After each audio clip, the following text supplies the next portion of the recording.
नमस्कार, मैं कमलेश कबीर आपका एक बार फिर स्वागत करता हूं इस नए एपिसोड में। आज के इस एपिसोड में हम बात करेंगे महागठबंधन की दो बड़ी पार्टियां। एक इस देश की सबसे पुरानी पार्टी कांग्रेस पार्टी और दूसरी बिहार का राजनीतिक दल आरजेडी। जबरदस्त हार के बाद दोनों पार्टियों की समीक्षा बैठक हुई और जब दोनों पार्टियों की समीक्षा बैठक हुई तो दोनों ही पार्टियों में बगावत के जो है वो सुर दिखाई दिए। आवाज जो है वो दबी हुई सही, लेकिन अब आवाज जो है वो बाहर निकलने लगी है। तो आप याद करिए, प्रधानमंत्री नरेंद्र मोदी ने जब बिहार का चुनाव परिणाम आया तो एक बड़ी भविष्यवाणी की थी कि कांग्रेस पार्टी में बड़ी टूट होने जा रही है और उसकी पूरी संभावना दिखाई देती है। और वो संभावना है क्योंकि राहुल गांधी के नेतृत्व में कांग्रेस पार्टी एक के बाद एक चुनाव हारते चली जा रही है और अपना जो जनाधार है उसको खोते जा रही है। तो ऐसी सूरत में आरजेडी जो उसकी सहयोगी थी, और हमारा आकलन यह था कि कांग्रेस पार्टी ने आरजेडी को भी कमजोर कर दिया। तो पहले कल जो बंद कमरे में मीटिंग हुई आरजेडी के विधायकों की, हम उसकी बात करते हैं। तो उस मीटिंग में तेजस्वी यादव के साथ पहुंचे थे संजय यादव। अब आपको पता ही है कि संजय यादव और एक दूसरा व्यक्ति रमीज नेमत, इन दोनों के खिलाफ रोहिणी आचार्य ने जिस तरीके से एक खुली बगावत शुरू कर दी थी।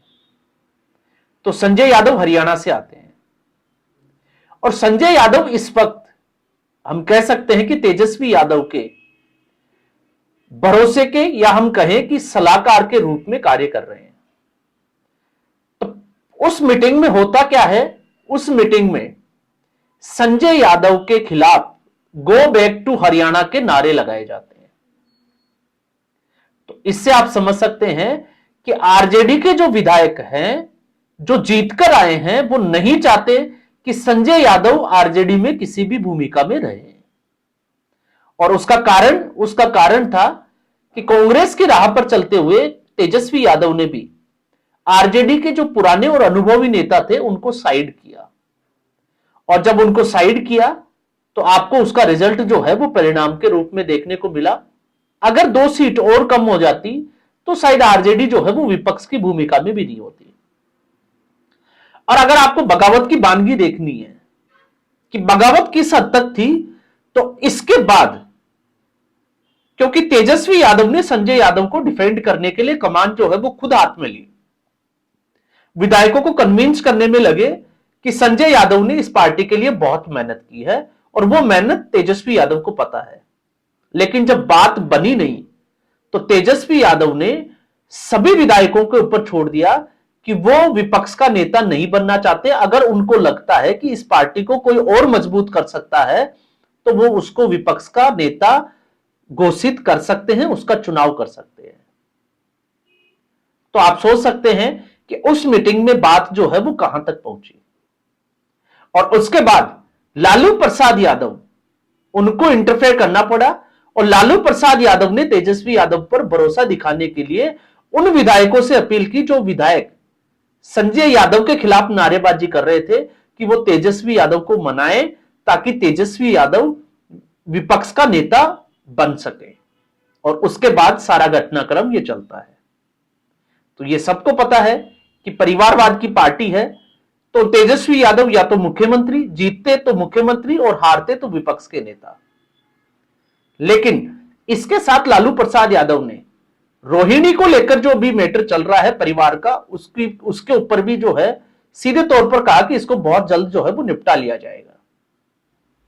तो लालू यादव ने सीधे तौर पर जो नाराजगी थी विधायकों की, उस नाराजगी को कम करने के लिए, क्योंकि अगर नाराजगी बढ़ती है तो हो सकता है कि आरजेडी के कुछ विधायक संभवतः लालच में ही सही, लेकिन वो पार्टी छोड़कर या पार्टी तोड़कर एनडीए की तरफ जा सकते हैं। इसकी प्रबल संभावना जो है वो दिखाई दे रही है। तो ये तो है आरजेडी की कहानी। अब हम आते हैं दूसरी तरफ। तो दूसरी तरफ, और ये इस वक्त स्थिति ऐसी है जैसे आपने कहावत सुनी होगी, चोर चोर मौसेरे भाई। तो राहुल गांधी की भी ठीक हालत जो है वो उसी के तरीके की है। तो सोमवार के दिन राहुल गांधी के साथ भी जो है वो एक बंद कमरे में कांग्रेस पार्टी में एक मीटिंग हुई, और ये मीटिंग थी वैसे एसआईआर को लेकर, बिहार के चुनावों का समीक्षा के लिए बिल्कुल नहीं थी। और इस कांग्रेस पार्टी का अगर आप दुर्भाग्य देखोगे तो समीक्षा करने की जिम्मेवारी उन नेताओं को दी जाती है जो अपने ही अपने प्रदेश में पार्टी को कमजोर कर रहे हैं। और एक नहीं, इसके लिए जो है वो आपको बहुत सारे उदाहरण मिल जाएंगे। दूसरी सच्चाई कांग्रेस पार्टी की जो है वो है कि कांग्रेस पार्टी इस वक्त लेफ्टिस्ट विचारधारा के पूर्णतया जो है वो कब्जे में आ गई है। और जो लेफ्टिस्ट विचारधारा के लोग हैं वो कभी खुद जो है वो चुनाव नहीं लड़ते हैं। अजय माकन और केसी वेणुगोपाल, आपने देखा कभी उन्होंने जो है वो विधायक या किसी का भी चुनाव लड़ा हो, या कृष्णा अल्लावरू जिनको तेलंगाना से लाकर बिहार का प्रभारी बना गया, वो कभी उन्होंने क्या सरपंच का चुनाव लड़ा? क्या उन्होंने किसी संगठन के लिए काम किया? तो इसका जवाब मिलेगा बिल्कुल नहीं। तो ठीक ऐसा ही एक स्टेटमेंट, क्योंकि चुनाव के हार को एक दिन भी नहीं हुआ था, महाराष्ट्र में भी जो है वो रमेश चेन्निथल्ला जो केरला से आते हैं और वो महाराष्ट्र के प्रभारी है, उन्होंने कहा कि बीएमसी में कांग्रेस पार्टी अकेले चुनाव लड़ेगी। तो अब यही स्थिति जो महागठबंधन में हुई थी अब वो महाविकास आघाड़ी में होने वाली है। मतलब हम कह सकते हैं कि बीएमसी से भी उद्धव ठाकरे को निपटाने का पूरा प्लान, पूरा खाका जो है वो कांग्रेस पार्टी ने तैयार कर लिया है। तो यहां पर ये जो मीटिंग हुई उसमें, क्योंकि राहुल गांधी को डिफेंड करना अब कांग्रेस पार्टी के लिए जरूरी हो गया, एक के बाद एक 90 से ज्यादा चुनाव हार चुके हैं, तो ऐसी स्थिति में राहुल गांधी का बचाव कैसे किया जाए? तो फिर हार का ठीकरा जो है वो समीक्षा और हार के कारणों का पता लगाने के बजाय एसआईआर और चुनाव आयोग के ऊपर डाल दिया जाए। अब ऐसी स्थिति में दो दिग्गज नेता, या हम कहें कि कांग्रेस पार्टी के सीनियर नेता, एक मुकुल वासनिक और दूसरे दिग्विजय सिंह। तो पहले मुकुल वासनिक ने जब यह सारी चर्चा चल रही थी तो मुद्दा उठाया एसआईआर के खिलाफ जाकर, और फिर उसके बाद में जो हुआ, जब दिग्विजय सिंह ने कमान संभाली तो दिग्विजय सिंह ने कांग्रेस पार्टी की पूरे जिसको हम कहें कि पोथी पन्ने खोल के रख दिए। कारण क्या था?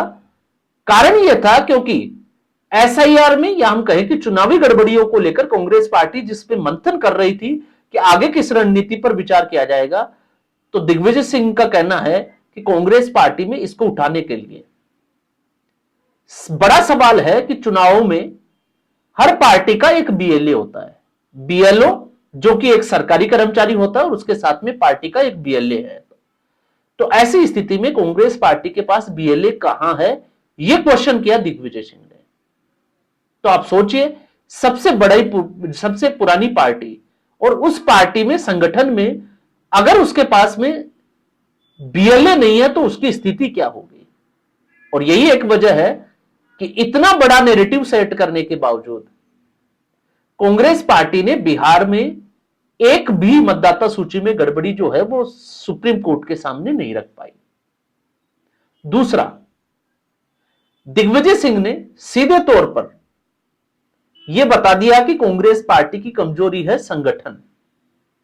तो अगर संगठन स्तर पर काम ही नहीं होगा तो कांग्रेस पार्टी मजबूत कैसे होगी? अब संगठन स्तर पे, क्योंकि सवाल वही होता है कि कांग्रेस पार्टी में इससे पहले 2022 में G23 के सदस्यों ने आवाज उठाई, और अगर आप उस आवाज उठाने का तरीका देखोगे तो उनका कांग्रेस पार्टी छोड़ने का कोई इरादा नहीं था। वो चाहते थे कि कांग्रेस पार्टी में सुधार हो, कांग्रेस पार्टी चुनाव जीते, लेकिन राहुल गांधी कांग्रेस ने उसको उल्टा लिया और उन्होंने G23 को मजबूर कर दिया कांग्रेस पार्टी छोड़ने के लिए। तो यह सबसे बड़ा कारण था, क्योंकि कांग्रेस पार्टी और राहुल गांधी के आसपास के लोग जो है वो चाहते ही नहीं है कि कांग्रेस पार्टी में सुधार हो। और फिर उसके बाद में G23 के बाद में आप देख लीजिए स्थिति कैसे बनी हुई है। तो अब सवाल यह उठता है कि क्या दिग्विजय सिंह की ये जो बातें जो निकल कर आ रही है, क्या उसके बाद कांग्रेस पार्टी उसके ऊपर कोई एक्शन लेगी? और कांग्रेस पार्टी अगर एक्शन लेती है तो एक मीडिया वर्ग में आपने देखा होगा वो लगातार जो है वो सर्जरी की बात करता है। तो अगर वो सर्जरी की बात करता है तो कांग्रेस पार्टी की सर्जरी कहां तक पहुंची? तो मुझे लगता है कि कांग्रेस पार्टी के लिए सबसे पहले जरूरी है कि सर्जरी करेगा कौन, उसका सर्जन कौन होगा। तो ना तो कांग्रेस पार्टी के पास सर्जन है, तो सर्जरी का तो सवाल ही नहीं उठता। और जब मैं ये कह रहा हूं तो क्यों कह रहा हूं, क्योंकि 2022-23 में उदयपुर का जब मंथन शिविर हुआ था, जिसमें कांग्रेस पार्टी ने एक बड़ा प्रोग्राम रखा था, और उस प्रोग्राम में कुछ जिसको हम कहें कि संशोधन किए थे कांग्रेस पार्टी ने अपने आप, और उसमें यह तय किया गया था कि भारतीय जनता पार्टी की तरह इलेक्शन के लिए जो है वो एक कमेटी बनाई जाएगी, उसका गठन किया जाएगा, जो सिर्फ और सिर्फ इलेक्शन की तैयारियों का जायजा लेगी, क्या कमियां रह गई, क्या सुधार करना चाहिए, उसी पे काम करेगी। तो 2022 से लेकर 2025 साल आ गया, क्या कभी उसका गठन हुआ, क्या उसकी चर्चाएं दोबारा हुई? और उसमें यह भी तय हुआ था कि हर व्यक्ति का एक कार्यकाल, एक समय सीमा जो है वो तय की जाएगी, जिम्मेवारी तय की जाएगी। तो अजय माकन और केसी वेणुगोपाल तो बने हुए हैं, तो क्या कभी उनका कार्यकाल खत्म नहीं होगा? यह बड़ा सवाल जो है वो उठता है कांग्रेस पार्टी में। तो लड़ाई जब भारतीय जनता पार्टी से हो और लड़ाई जब संगठन स्तर पर हो, तो कांग्रेस पार्टी की हार की जो समीक्षा हरियाणा की थी, उसमें यह निकल कर आया कि जिला स्तर पर संगठन में कोई जिलाध्यक्ष ही नहीं था कांग्रेस पार्टी के पास। तो आप बिहार के चुनाव में जब हम चुनाव आयोग और ईवीएम की बात करते हैं, तो फिर वो थोड़ा सा जो है वो कॉन्फ्लिक्ट्स आ जाते हैं, हम कहें कि हास्यास्पद हो जाती है। और हास्यास्पद इसलिए हो जाती है कि जब आपके पास संगठन ही नहीं है, तो दूसरी तरफ पार्टी आप देखिए, भारतीय जनता पार्टी, भारतीय जनता पार्टी के कैबिनेट स्तर के मंत्री उत्तर प्रदेश के स्वतंत्र देव सिंह, जो झुग्गी झोपड़ियों में जो है वो पर्चे बांटते हुए नजर आते हैं। तो आप उस पार्टी से, क्या कांग्रेस पार्टी का बड़ा नेता इस तरीके से जो है वो पर्चे बांटते हुए गाड़ी से उतरकर कभी दिखाई दिया? तो इसका जवाब मिलेगा बिल्कुल नहीं। और दूसरा, जिस दिन चुनाव परिणाम था, उस दिन भारतीय जनता पार्टी के बड़े लीडर जो बिहार में कार्यरत थे, वो लोग जीत का जश्न मना रहे थे। लेकिन दूसरी तरफ पश्चिमी बंगाल की तैयारियों में जो जिसको जिम्मेवारी दी गई है, प्रभारी बनाया गया है इलेक्शन का, वो वहां पर मीटिंग ले रहा है, अपने कार्यकर्ताओं, अपने नेताओं के साथ चुनाव की रणनीति तैयार की जा रही है। तो एक मिशन कंप्लीट नहीं हुआ, दूसरे मिशन पर भारतीय जनता पार्टी निकल चुकी है।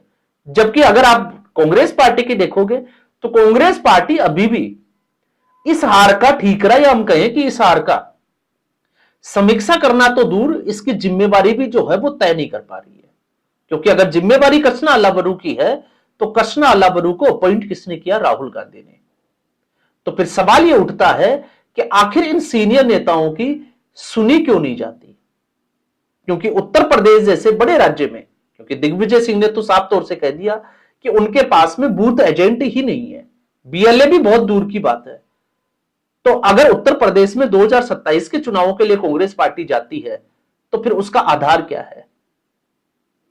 और यही कांग्रेस पार्टी इस पूरे देश भर में अपनी हार के लिए जो स्थिति अभी बनी हुई है, उसके लिए जिम्मेवार कौन है, अब आप जो है वो खुद तय कर सकते हैं। तो ऐसा नहीं है कि हर कोई व्यक्ति कांग्रेस पार्टी को गाली देता है, नहीं, कांग्रेस पार्टी को सही राय या जो है वो सही दिशा दिखाने का प्रयास करता है। उनको लगता है, जो कांग्रेस के जिसको हम कहें कि एक चमचागिरी का जो वर्ग है, उनको लगता है कि वो या तो भारतीय जनता पार्टी से जुड़ा हुआ है या गोदी मीडिया से जुड़ा हुआ है। क्योंकि सुधार की बात कांग्रेस पार्टी में हो ही नहीं सकती, उसके लिए कांग्रेस पार्टी में कोई जगह नहीं है। और वो जगह इसलिए नहीं है क्योंकि कांग्रेस पार्टी में राहुल गांधी के आसपास के लोग राहुल गांधी को एक ऐसा चश्मा पहनाते हैं जिससे वो जो दिखाना चाहते हैं वही दिखता है, उसके अलावा राहुल गांधी को कुछ भी नहीं दिखता है। तो आज के एपिसोड में बस इतना ही।